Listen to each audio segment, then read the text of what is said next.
In the pale morning light of late 1917, Meadowbrook Farm rested quietly under a cloak of mist. Rows of fields stood ordered, fences whitewashed, barns looming against the sky.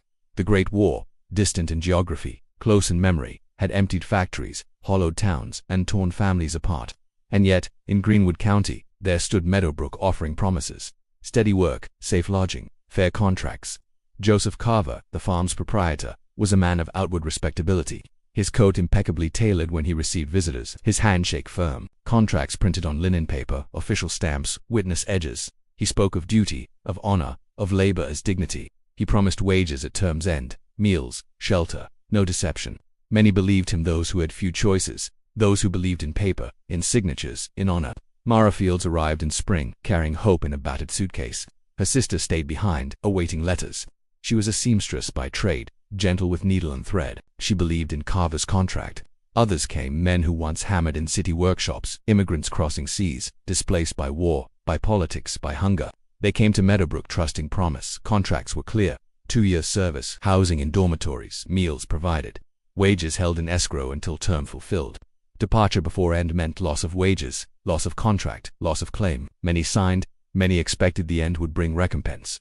For months, all was as promised. Dawn saw workers in fields, wheat stalks cut, fences repaired, livestock tended. Evenings brought chatter in dorm rooms, candles flickering, laughter mixing with the smell of stew. Carver walked among fields, nodded approvingly, tall in his boots. Ledger books, thick, precise entries of arrival, assigned tasks, wages owed. 2 eyes that did not look deeper, everything clean. Then came the first disappearance. Harold Finch, stable boy, whose hands carried kind strength, did not return after dusk one night.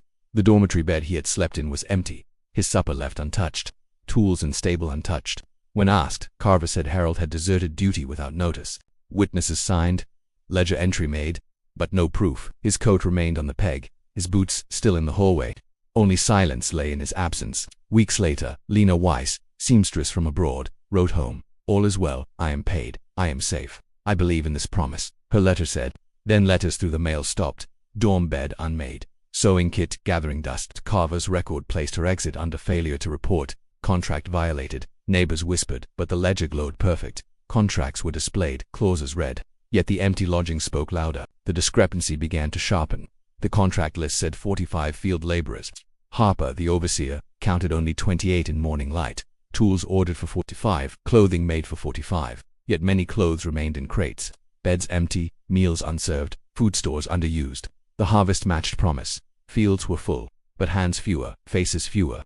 The land did not lie, but those who counted refused to speak it. One night, after supper, Harper watched lanterns moving through barns. 2 assistants with crates, cloth, leather, metal, glinting. He followed at distance, heart pounding. They carried a heavy canvas sack into the orchard. Past the old oak, soil disturbed.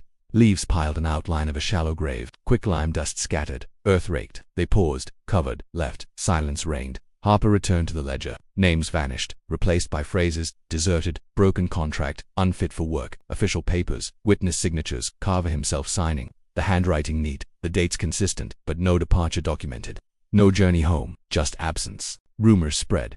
Families knocked on gates, begged for wages, asked, what happened to our sons, daughters, brothers? Carver offered statements. Violation of terms, desertion, absent without notice. Signed affidavits from Whitaker, the foreman, from local councilmen, from workers too afraid or hopeful.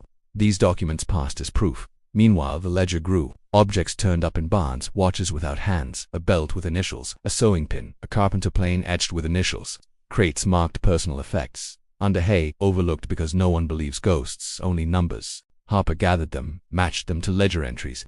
The locket for Lena, the hammer for Harold, the name, arrival, no return, value assigned as forfeited wages, promise unkept. Then word reached the Ministry of Labor.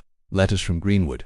My son unpaid, my daughter missing. He wrote of promise, then disappeared. An inspector named Mallory was dispatched. He arrived under overcast sky, mead of dew, smoke from chimneys. Carver greeted him, polished shoes, calm words. Harper led him through dorms, beds covered but empty, shoes lined up, lighters dark, firepots cold. In the barn, crates sealed, merchandise, objects collected. Whitaker present, lips pressed thin. Mallory asked for ledger, contracts, wages paid. Carver opened books, entries, arrival dates, exit dates, unsigned testimonies. The same phrases: left service, breach, forfeited, number records of death or travel. No receipts of departure. At dusk, Mallory and Harper walked past orchard trees. Under the old oak, in earth disturbed, soil loose, Harper knelt, dug gently. Soil gave way. Shards of cloth, fragments of leather, rusted metal, a child's locket. Names from ledger spoken aloud. Lena Weiss, Harold Finch, others unnamed. Ghosts given semblance. By nightfall, the truth would begin to tear open Meadowbrook's promise.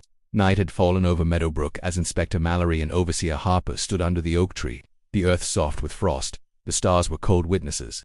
Harper's hands trembled as he touched leather fragments, cloth remnants of lives once vivid, now just artifacts. Mallory opened his notebook. He compared ledger entries to what lay dug in the soil. Arrival dates, names, items declared forfeited. He asked Harper to point out names. Harper uttered them softly. Harold Finch, Lena Weiss, Albert Cobb, Miriam Shaw, Thomas Harlan, others whose faces he recognized from work lines, from rumors, from empty beds. Under that tree, they unearthed a shallow grave. No tombstone, no ceremony, no public notice. Just earth piled, leaves turned, soil disturbed, bones fragmented, a child's button silver, a locket with initials LWA Carpenter's plane marked THH, the tools still well made, even beautiful in decay. The news came next day. Greenwood papers carried Mallory's report, headlines, 33 disappearances from Meadowbrook, contracts masking disappearances, ledger full of lies. Some readers recoiled, others nodded, whispered. We always knew something was wrong. In the trial that followed, every piece of evidence mattered. The ledger, once Carver's shield, became his undoing. Contracts signed and sealed turned into proof of deceit. Families testified, wives, mothers, sisters. They described letters unanswered, promises made, promises broken, beds empty, night quiet where voices once shared bread. Carver claimed wartime chaos, food shortages, transport broken, illness, desertion. But Mallory brought up the patterns. Disappearances clustered in peak harvest. Exits always labeled with the same phrases. Some deserted, some violated contract. Many never seen again. Many never heard from. Documents revealed wages owed but withheld. Assets of workers listed in ledger tools clothing yet never returned. Whitaker, the foreman, under oath, admitted moving crates at night. Said they were goods left behind by those who failed to return. I kept them safe. Safe, but safe for whom? A councilman who had signed witness statements refused to come forward. Others who visited Meadowbrook simply trusted Carver's word. The courtroom did its work. Carver was convicted on multiple counts. Wrongful death for those whose remains were found. Fraud, breach of contract, wrongful disappearance. He was sentenced to years in prison. Whitaker also punished compensation awarded to some families. The silver locket returned to Lena's sister, Hammerback to Thomas's widow. But many names still bore no faces. Many wives still bore no husband. Many children no father. Aftermath. Meadowbrook was sold. The manor house boarded. Dormitories emptied. Fields leased out. The barns stood hollow, their doors swinging loose, crates scattered. Leaves blew through broken windows, but under the ground, the graves remained. A memorial under the oak tree. Simple plaque. In memory of those who vanished, their names forever written in loss. In years that followed, harvests resumed. Wind swept through the fields. Crop rows swayed. Green turned gold. Gold turned harvest. Meadowbrook looked again prosperous from a distance. But those who knew saw something different. Silent beds, missing footsteps, unspoken grief under every floorboard. Far beyond Greenwood, the case served as warning. Contracts without enforcement are dangerous. Ledger books without oversight can bury truth.